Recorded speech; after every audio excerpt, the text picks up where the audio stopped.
Last weekend, ICE attempted to raid Canal Street and detain our immigrant neighbors. As mayor, I'll protect the rights of every single New Yorker, and that includes the more than 3 million immigrants who call this city their home. But we can all stand up to ICE if you know your rights. If you encounter ICE, these are the things that every New Yorker should know. First, ICE cannot enter into private spaces like your home, school, or a private area of your workplace without a judicial warrant signed by a judge. That looks like this. If ICE does not have a judicial warrant signed by a judge, you have the right to say, "I do not consent to entry," and the right to keep your door closed. Well, protecting illegal immigrants, ending homeless encampment sweeps, and fast-tracking pay raises for the city council and himself. That's just a few of the things New York City's next mayor, Zohran Mamdani, has in store for New Yorkers. So in this video, I wanted to break it all down. As always, guys, the best way to show you support for the content is by smashing that thumbs up. That tells me you like the video, and subscribe for more breakdowns like this. They're already earning enough. I think everybody should get a pay raise, including me. We should be thinking first about homelessness. As long as they do the right thing, they should get some more money. New Yorkers reacting to the majority of the city council signing on to a bill that would give across-the-board raises, not just to themselves, but to district attorneys and every other elected official all the way up to the mayor. City elected officials have not had a raise since 2016. And in the meantime, council member Althea Stevens says she and her colleagues have not been immune from the roughly 35% inflation during that time. I'm a single mom, I live alone, and so to be able to pay rent, it's really been tough for me to do that. Hundreds of thousands of employees who work for the city do get regular raises, with a good many who now make more than city council members. We're out there on holidays, we're out there on weekends.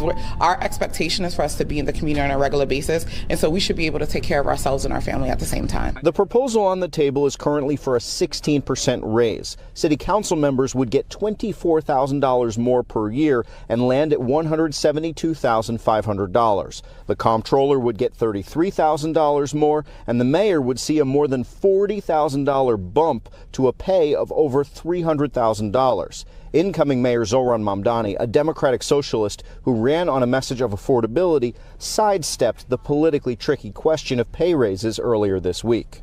I'm not worried about the hypotheticals at this time. Council members supporting the bill say this is just a jumping-off point for a conversation, which is something that's mandated in the city charter. I just think it's worth looking at it and, earnestly listening and exploring what needs to be done. Yeah, so what better way to get started as mayor than with a pay raise, right?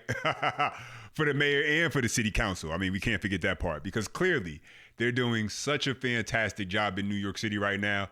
The first order of business just has to be to make sure the political class gets a bump, right? Here's what's really going on. The city council is pushing a bill for about a 16% raise, taking council members from roughly $148,500 a year to $172,500 a year. And the mayor will get a boost salary to around $300,500 a year. And that's landing right on Mamdani's desk as one of his first big decisions in office. Now, Mamdani got to work with these people. And we see what Brandon Johnson is dealing with in Chicago because the city council has just rejected his budget proposal.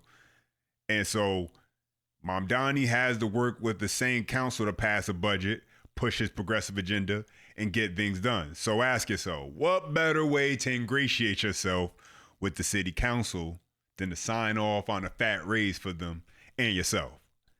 And all of this is happening while even the governor, Kathy Hochul, has already smacked down parts of Mamdani's agenda, like his big promise to make buses free.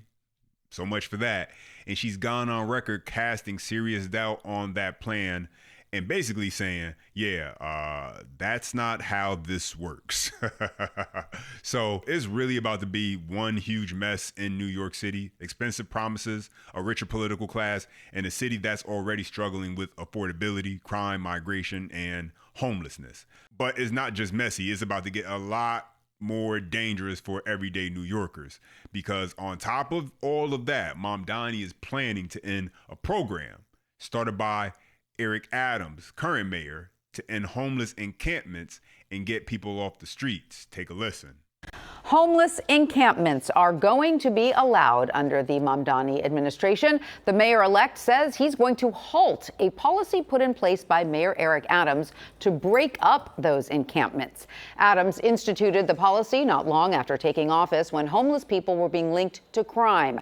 As a result, police were instructed to cite people for quality of life violations and break up the encampments. Connecting those New Yorkers to housing, whether it's supportive housing, whether it's rental housing, whatever kind of housing it is. If you are not connecting homeless New Yorkers to the housing that they so desperately need, then you cannot deem anything you're doing to be a success.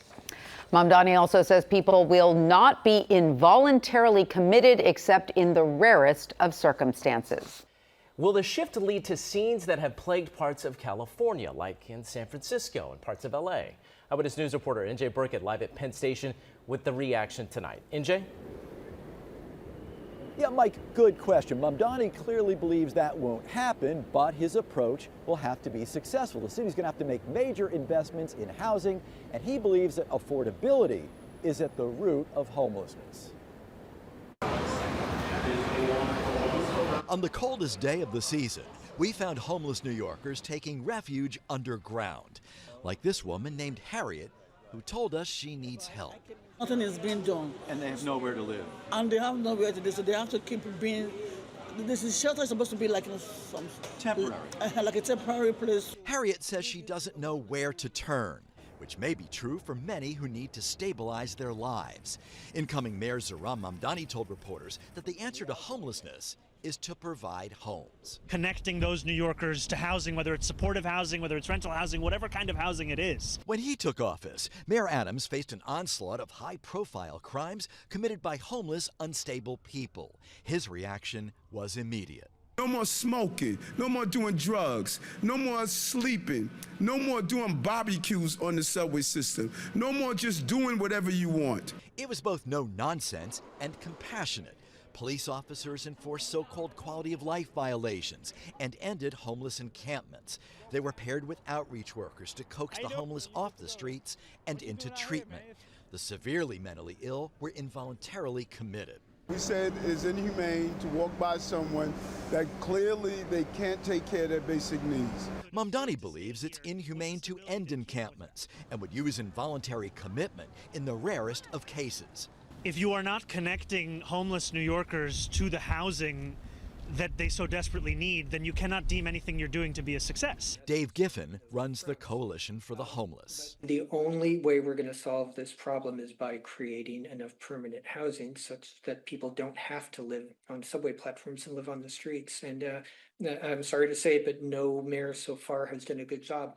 Now, listen, I don't doubt there are some people out there who are homeless who they're really struggling. They're really down on their luck and they hit some hard times and they're trying to figure it out. But one, I grew up on the East Coast. I'm from Jersey, so I'm right next to New York City, northern New Jersey.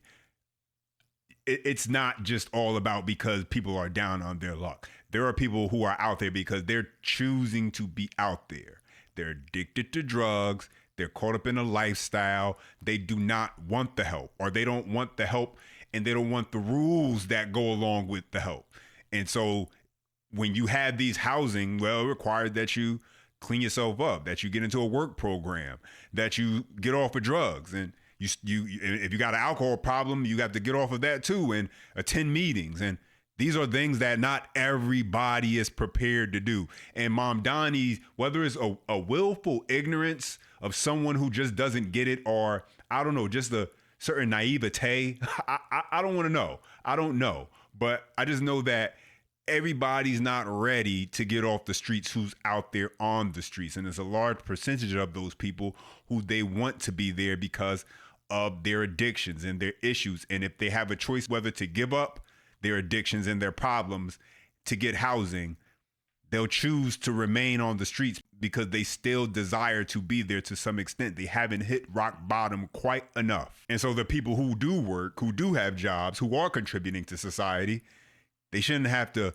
live in that chaos. They shouldn't have to be subject to that, especially if there's a program that can remove it and at least temporarily help to solve that issue until other actions can be taken otherwise to alleviate this problem. Tonight, Mayor Adams is defending his approach. If he's stating he's no longer going to implement a smart policy on our part, New Yorkers are going to see the repercussions of that. Well, David Giffen credits Adams for moving some homeless into stable housing, but not, he says, nearly enough. He credits Mamdani for taking an approach that he says may be successful. No, it's not going to be successful. This isn't some brand new brilliant idea. Let's first clear that up first. We've seen this movie before. Look at San Francisco. Look at Los Angeles. These progressive cities have been chasing this housing first, no enforcement fantasy for years. And what did we get? Open air drug markets, tent cities, and neighborhoods regular people are terrified to walk through. And that's what makes this so rich. These progressive Democrats keep running the same playbook, even though it's a losing formula that only makes things worse. They keep reading from the same script like, well, if I try it, it'll work this time. And it doesn't. It keeps failing. Now, is housing in New York City too expensive? Absolutely. But you don't fix it overnight with slogans and feel-good press conferences. If Mamdani's serious about affordability, you got to deal with the actual bottlenecks, restrictive zoning, the not in my backyard rules that choke off supply, layers of red tape, fees and regulations that make it harder and slower to build anything at all. If you're not touching any of that, you're not solving the housing crisis. You're just doing politics. And in the meantime, while Mamdani is supposedly making housing more affordable, which I don't think he'll be able to do, the bare minimum should be keeping the streets clean and not letting homelessness spread unchecked. Because things happen in phases. First, enforcement of basic order and safety. Second, remove the red tape so people can actually build. And third, you target real help towards people who want to get off the streets. But it seems like the only phase progressives know is, well, let's just go ahead and create more chaos. Then say, see, the situation is so bad we need even more government and more money to fix the chaos we helped create. We've watched this happen in California. We're watching it unfold in blue cities across the map. And now New York is volunteering to be the next test case. Earlier today, Mayor-elect Zohran Mandani announced that once he takes office on January 1st, he'll stop sweeping homeless encampments across our city. I won't criticize him on every issue, but when a policy harms New Yorkers, I have to speak up. Showing compassion for those sleeping on the streets is not a sweep. It is humane. Ending this action will create a quality of life nightmare. Just look at cities that allow encampments and you'll see the damage. Worse, leaving people to suffer in the cold isn't just neglectful, it's a disgrace. Throughout the last close to 4 years, I was adamant about cleaning those encampments because we cannot tolerate a city that turns a blind eye to human suffering. I urge the incoming administration to rethink this, and I urge New Yorkers to raise their voices. Let's call it what it is. Labeling the abandonment of our homeless neighbors as progress is a slap in the face to real progress. It's not just misguided, it's shameful, and we need to call it out for the disgrace that it is. Yeah, New York is about to get exactly what it voted for. They chose a guy who stood on stage and basically said, vote for me, I'll make it free. And if it's not free, I'll make the rich people pay for it. And New Yorkers fell for it, hook, line, and sinker. And so now, at this point, all you can really do is sit back and watch it all unfold, because 2026 is going to be absolutely a wild year to see how far these cities slide under progressive Democrats with radical agendas. You got Brandon Johnson in Chicago, now Zohran Mamdani in New York. We're about to see in real time how these ideas keep destroying once great cities. More crime, more chaos, and more homelessness, along with higher taxes, less accountability. And really, with the midterm coming up in 2026, Democrats might end up doing all of the campaigning for Republicans just by letting people live through the results of these policies. Because you don't have to convince voters with theory when they can see the failure out their front door. But that's my take. Let me know yours. Drop your comments down below. As always, best way to let me know you enjoyed the content, smash that thumbs up. That tells me you like the video. And subscribe for more breakdowns like this.